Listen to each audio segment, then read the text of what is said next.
Y si Dios lo permite, a lo largo de este mes queremos estudiar esta carta, así que desde ya animarles a que podamos estar leyendo anticipadamente para poder estar en materia. Vamos a orar y comenzamos. Dios, te damos muchas gracias por este tiempo que podemos compartir tu palabra de esta forma. Agradecemos por la vida de Charlie, por su disposición para prepararse, para estudiar, para enseñarnos, y pedimos para que vos también le dirijas y tu Espíritu Santo, Dios, pueda bendecirnos con tu palabra a través de él. Te agradecemos y nos encomendamos a ti en este tiempo, en el nombre de Jesús. Amén. Bueno, ¿qué tal? Buenas noches. Espero que estén muy bien. Hola Maxi, Elvira, David.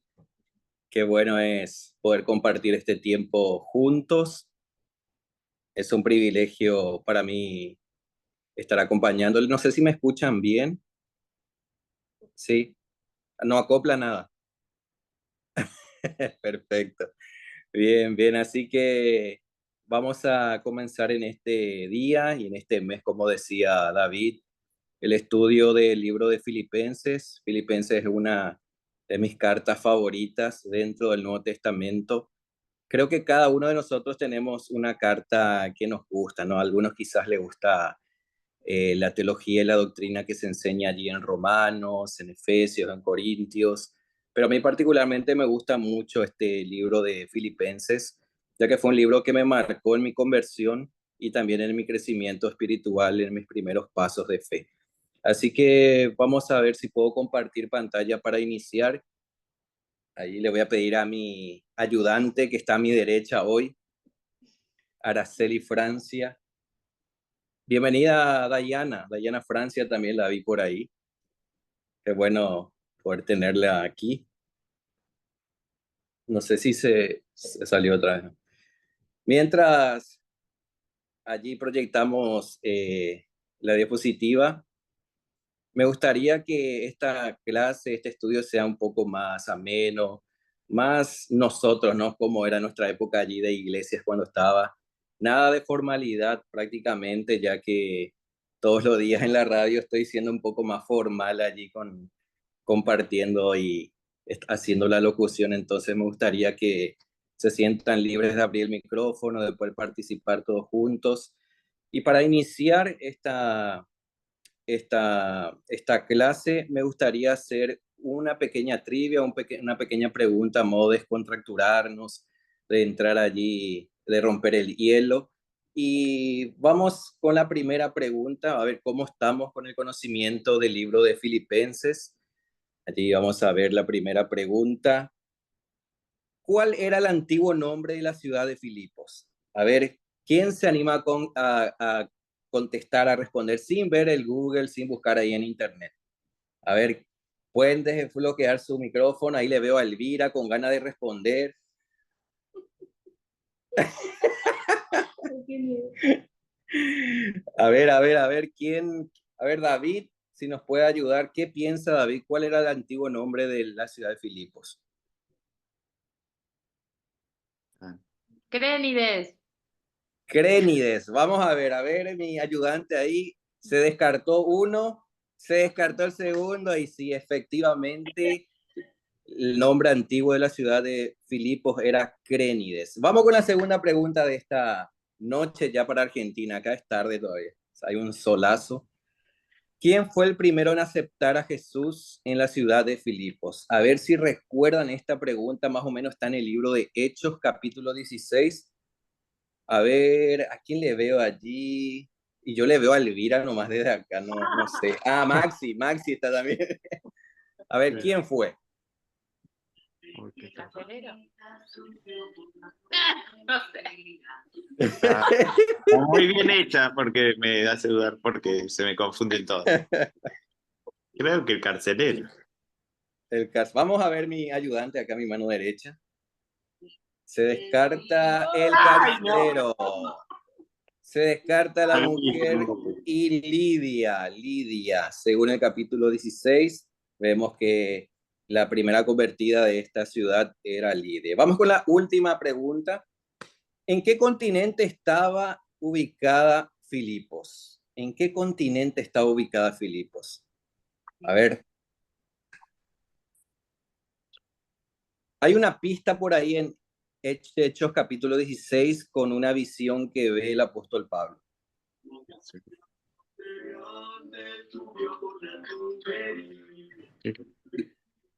Le aparece un varón macedonio, ahí por ahí está la pista. ¿Qué piensan? A ver, Dayana Francia, a ver si tira algo por ahí. Claro, que se equivoque otro también, che. Claro, claro.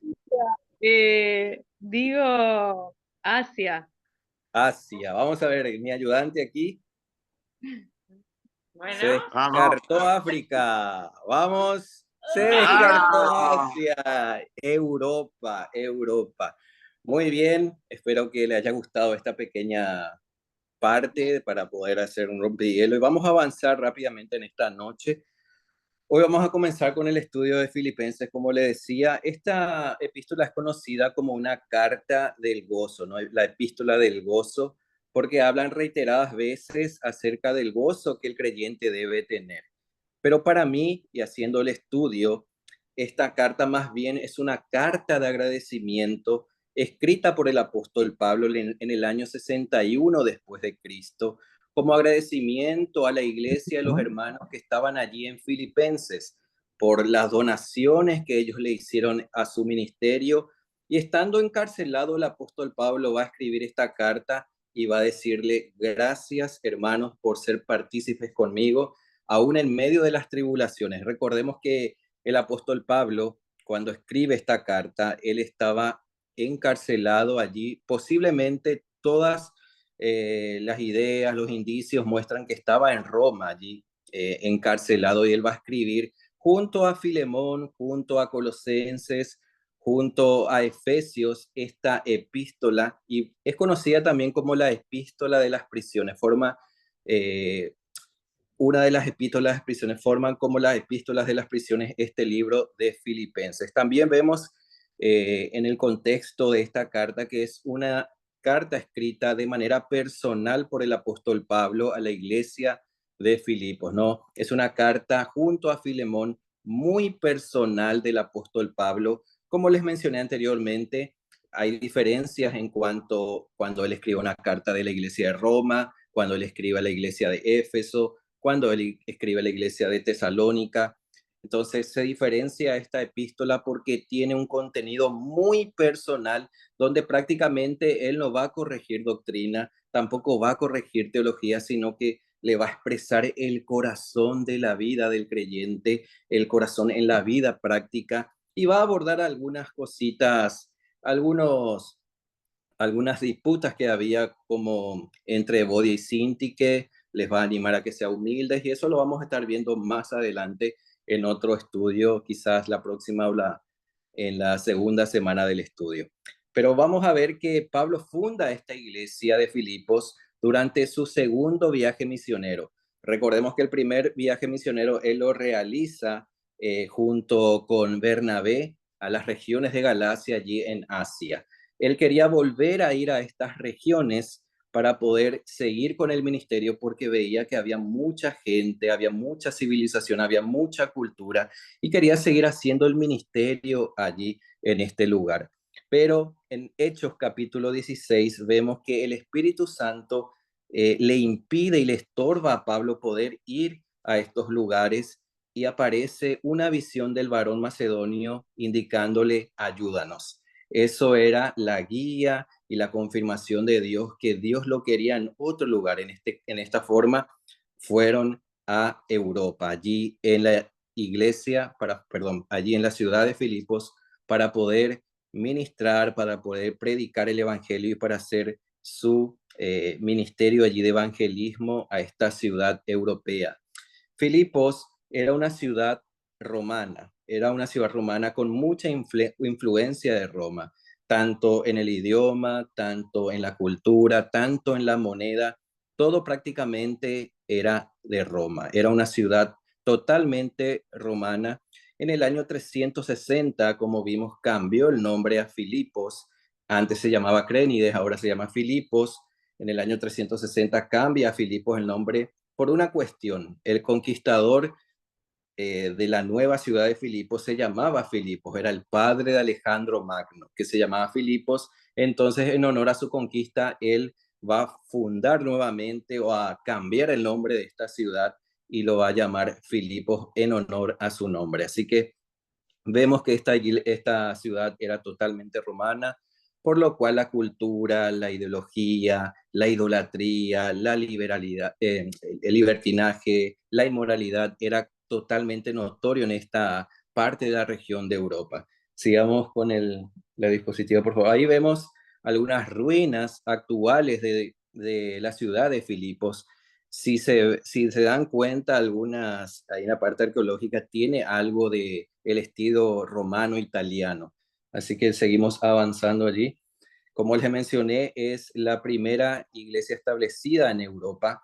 Eh, esta línea marca el territorio de Italia, esta parte de Grecia donde es Europa, y esta parte es Asia Menor, ¿no? La parte naranjada. Este camino rojo que vemos se llamaba Vía Egnatia, que conectaba Asia Menor con Europa y era un camino muy utilizado y pasaba por esta ciudad. Por eso era una ciudad estratégica, tanto para el comercio y para otras cosas que hacía a esta ciudad importante, como la minería en oro, que se hallaba en las montañas, y las fuentes innumerables de manantiales que había por el camino.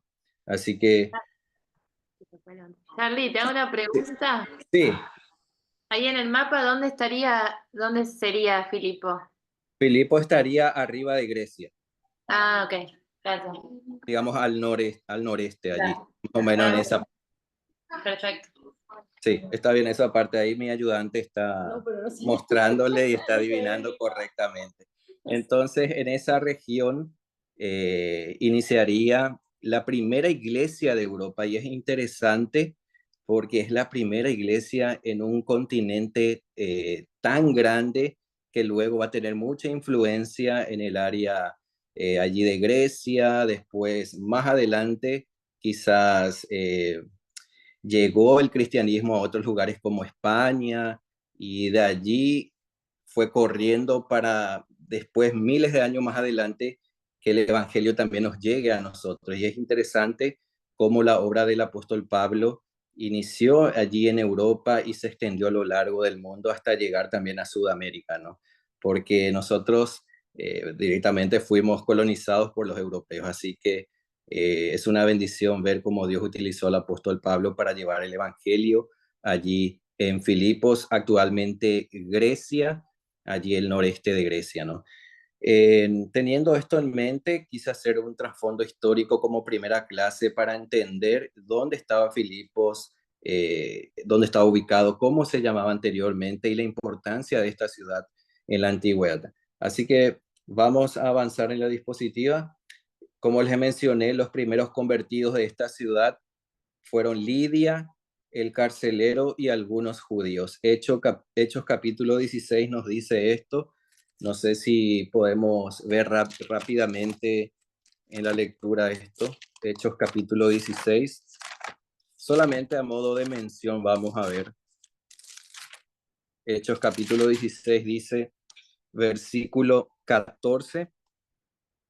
Entonces una mujer llamada Lidia, vendedora de púrpura de la ciudad de Tiatira, que adoraba a Dios, estaba oyendo y el Señor abrió el corazón de ella para que estuviese atenta a lo que Pablo decía, y cuando fue bautizada y su familia nos rogó diciendo, si habéis juzgado que yo sea fiel al Señor, entrad a mi casa y posad. También vemos la conversión rápidamente, unos versículos más adelante, en el versículo 25 del carcelero.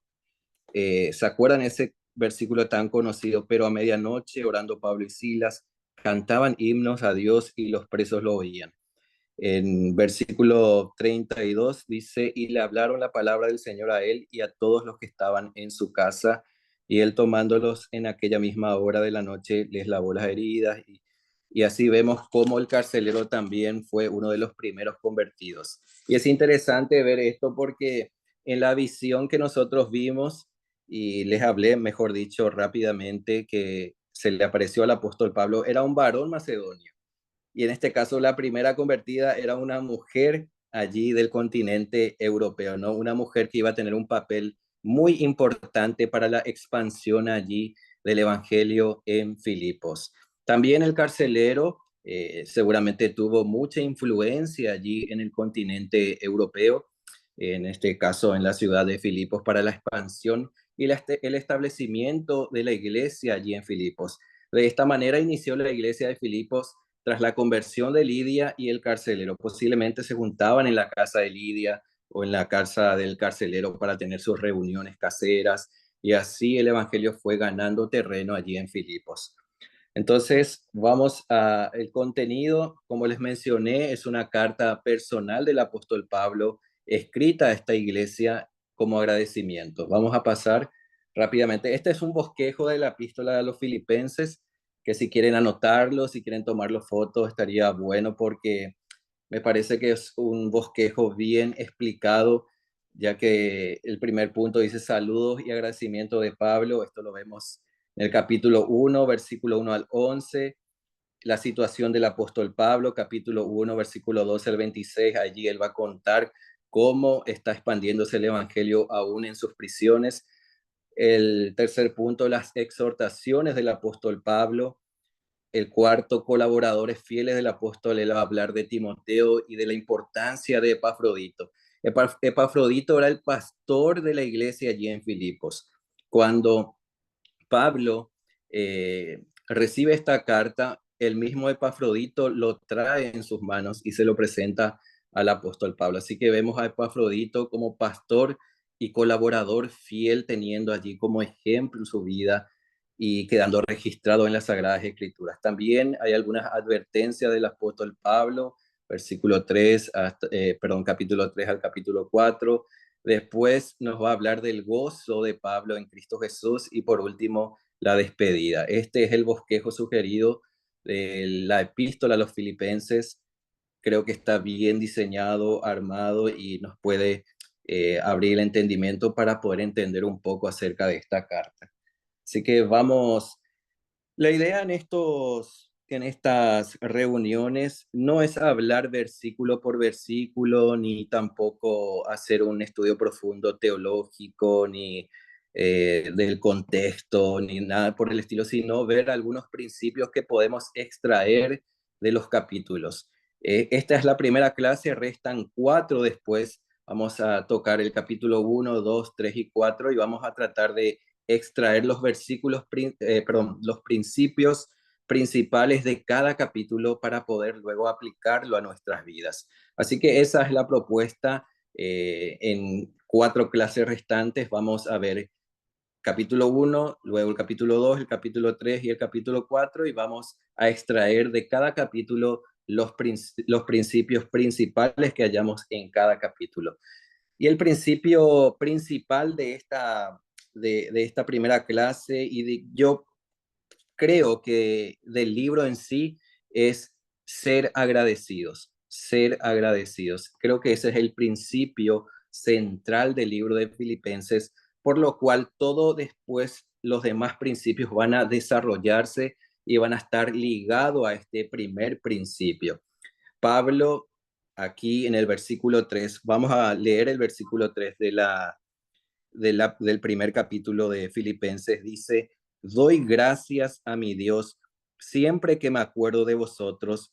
Y el versículo 4, siempre en todas mis oraciones, rogando con gozo por todos vosotros. Esta es la idea principal de la epístola, ser agradecidos. Y después los demás principios van a desprenderse de este primer principio. El testificar de Cristo, ser humildes, tener gozo, tener unidad, ser unánimes, y todos los demás principios se desprenden de un corazón agradecido. ¿Qué sería de nosotros sin un corazón agradecido? ¿Cómo podríamos testificar de Cristo si no estuviéramos agradecidos por la salvación que tenemos? ¿Cómo podríamos tener comunión sin un corazón agradecido? ¿Cómo podríamos ser humildes y someternos a Dios si en nuestro corazón no hay agradecimiento? Entonces el apóstol Pablo va a mencionar esto y va a empezar a poner como piedra principal este principio, la gratitud. un corazón agradecido, ser agradecido. Este es el principio central, digamos, del libro y por el cual todo lo demás va a desprenderse. Y vemos que hay dos canales o dos receptores de la gratitud del apóstol Pablo. Primero es Dios y luego las personas, en este caso los filipenses. Dice, doy gracias a mi Dios. Primeramente pone en primer lugar a Dios y le da gracias a Dios y luego pone a todas las personas. Ahora, ¿qué se les viene a la mente cuando hablamos de gratitud? ¿Qué se les viene a la mente cuando decimos gratitud?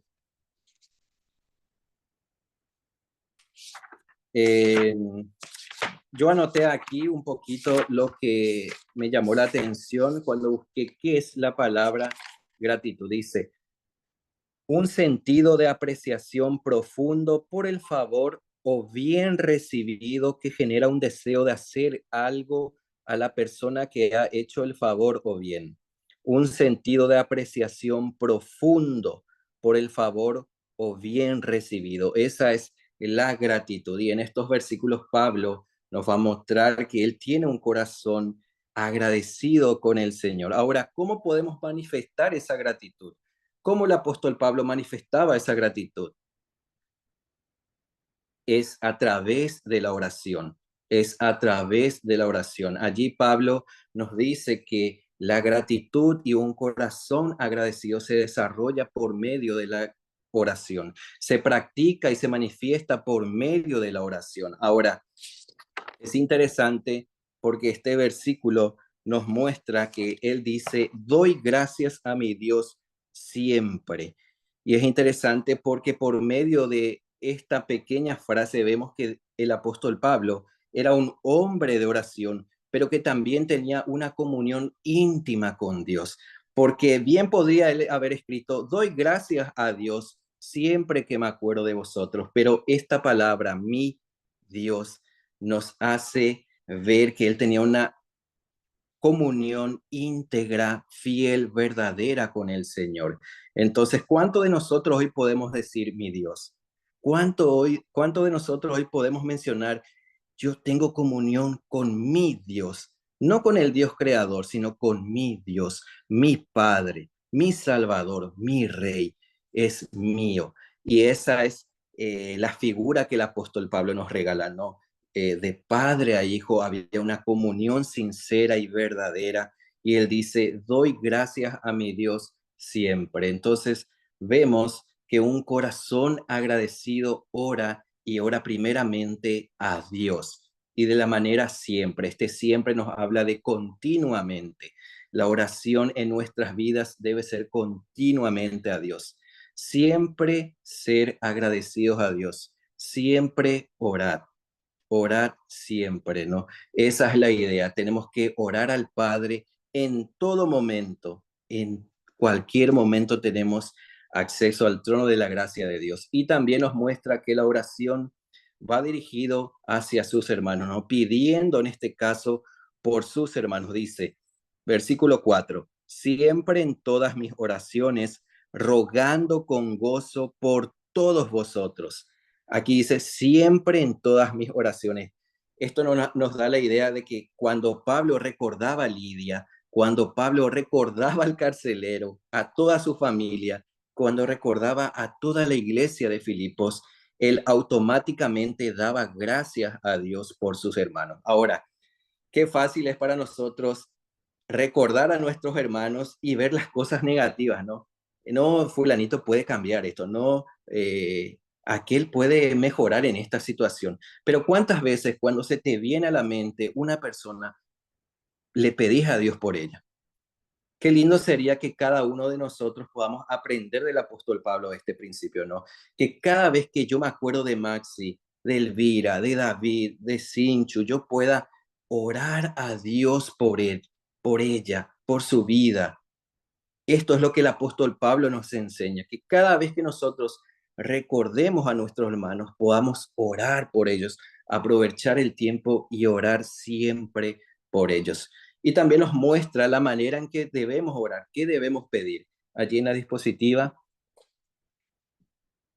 versículo 8 nos dice, perdón, versículo 9.